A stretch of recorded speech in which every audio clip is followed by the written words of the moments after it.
about me gwe. Ogamba abantu baleme kudda mukumbuka nga gwe bombo glati. Oyagala kumulira sad story gwe about me, about my life gwe. Okuva lwena pe bombo gwe. Ngumulire gwe. Kwedikenzo gwe gwe government nyoko. Mbako gwe. Mbako gwe mbako. Mbako. Wana tafirwanga ko mirimo. Goloza fena twasomo baroya. Goloza fena bagenda kutuwa emirimo ngabo obadde otudde bakyalibo. Goloza fena bagenda kutuwa mu police ngabo obadde otudde bakyalibo. Goloza fena bagenda kutuwuliriza. Kyaseriemu bantu be batuwuliriza. Be batuyamba. Ate na abantu abatuyamba yagala batujjako. Mbute batuwa bivulugwe. Nalya uwogwe. Nalya uwo. Nakugamba kano mazina bagayita nkudi. Gwe wategeera ki? Nekugamba eno nsujju. Gwe wategeera ki? Gwe wategeera ki? Gwe watwala ki? Gwe wagenda na ki?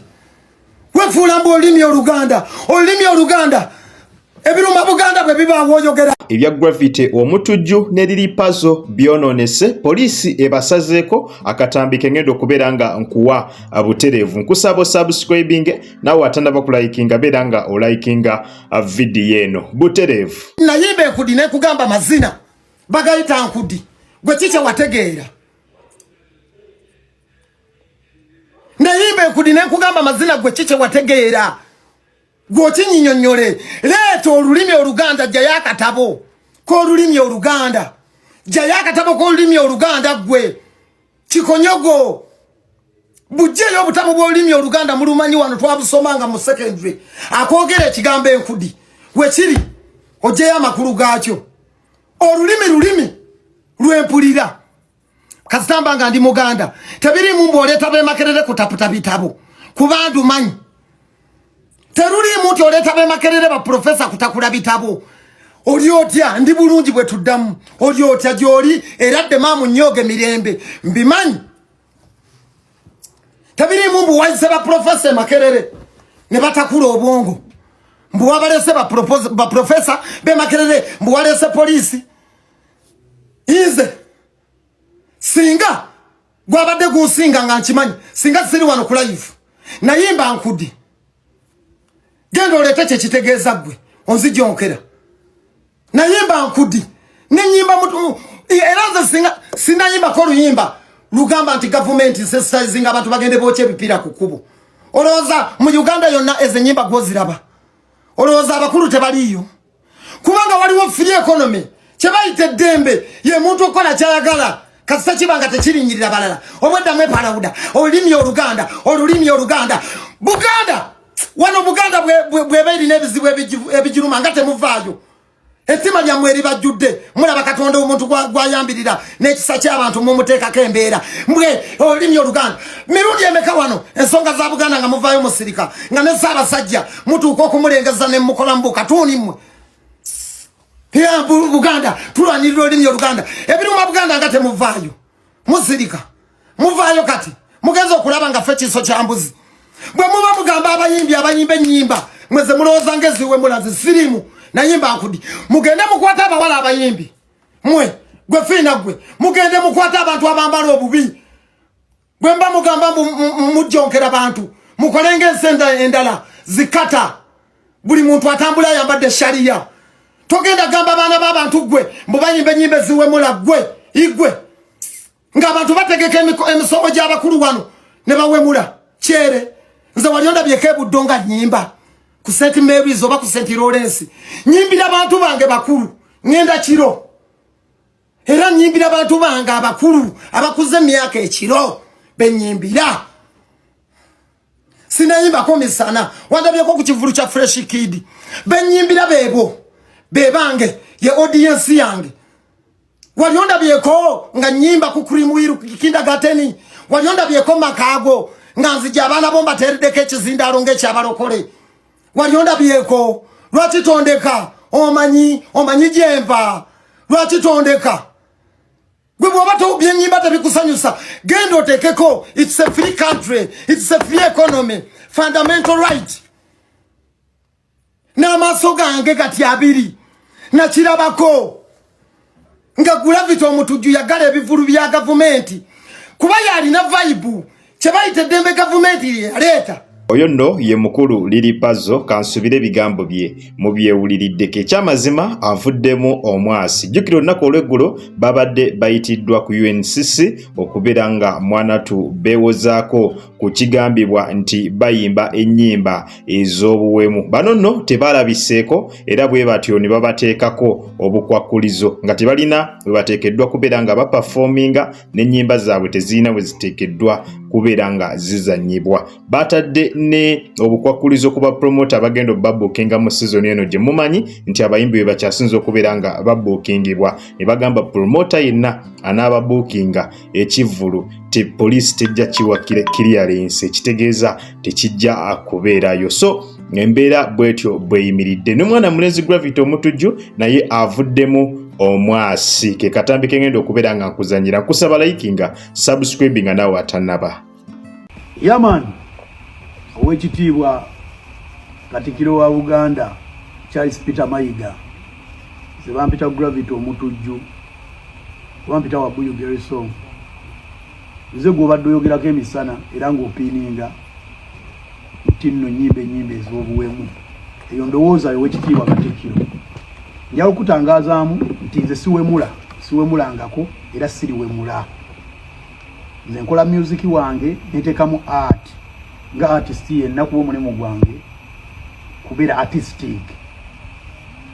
Teekamu art neteekamu obwongo nembayimbira abantu ebintu ebibasanyusa owekitiibwa Katikkiro. Era siimanko kigambo kyabwe mu bulamu bwange bukyambaawo. Era abakuleetedde ebibaluwa ebyo ne bagamba n'ebyokwogera bakukozesa nsobi. Siwemula siriwemula. Music wange tawemula. Ekirawo owekitiibwa Katikkiro nkuloopera nti endongo yange tebagizanya nkuku CBS oba BBS okuva lwe natandika okuyimba mu 2011. Simanyi obeera wali Katikkiro 2011 simanyi obeera wali mu bitiibwa ebyo byolimu. Era tayimbangako music wange CBS ne BBS. Music wange tazanyangayo. Era awo abantu baabo abakozi bo obeera banyina enjiza bwereere kuba olwedde bo basalawo dda endongo yange tezannyawo era endongo yange nagye badde eyita ewalala.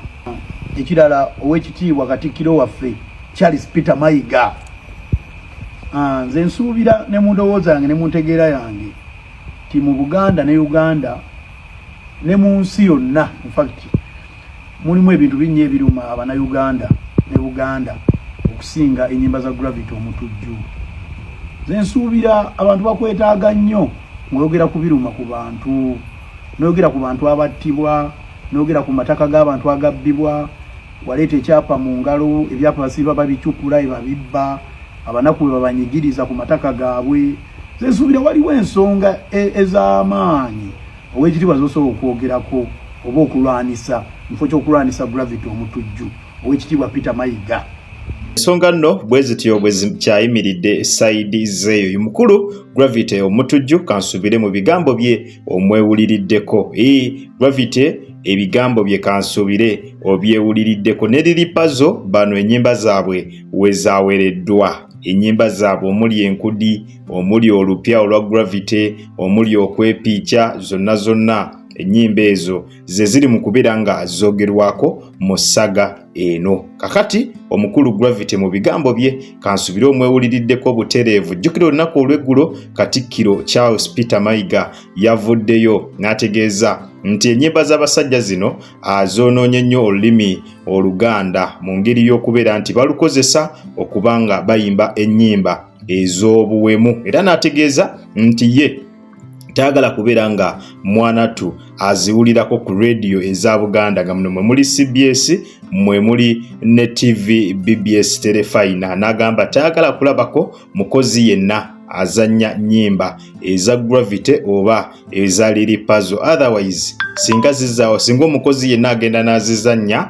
kajja bakaweddemu omulimu gwa kugufiirwa. Oluvannyuma lwa Katikkiro Charles Peter Mayiga okuvaayo bw'atyo ne ba Gravity ne Lily Puzzle bavuddeyo nabo ne bamuddiza obubaka nga bw'owulidde Gravity asinze kusimbasa ku kyakubeera nti ennyimba ze teziwemula pozi n'ekirala nti bo be bakwata ebigambo ne babikyusa yayimba ategeeza kirala wabula n'obwongo bw'abantu ne buba drivinga ne bubalowoozesa ebirala ate ye byabatakoze eki byabatayimbye definitely oluyimba lu ne balukwata ne balukyusa ne bagamba nti luwemula kyokka ye ng'akimanyi nti oluyimba mwanatu teruwemula namugamba n'omugamba waliwo ebintu bingi nnyo by'osobola okufokasingako ebintu bingi bizze byapeninga mu ggwanga ebintu binyigiriza abantu ba Buganda biyitirivu naye byo temuvaayo kubyogerako ate ng'abantu Katikkiro baagala eddoboozi lyo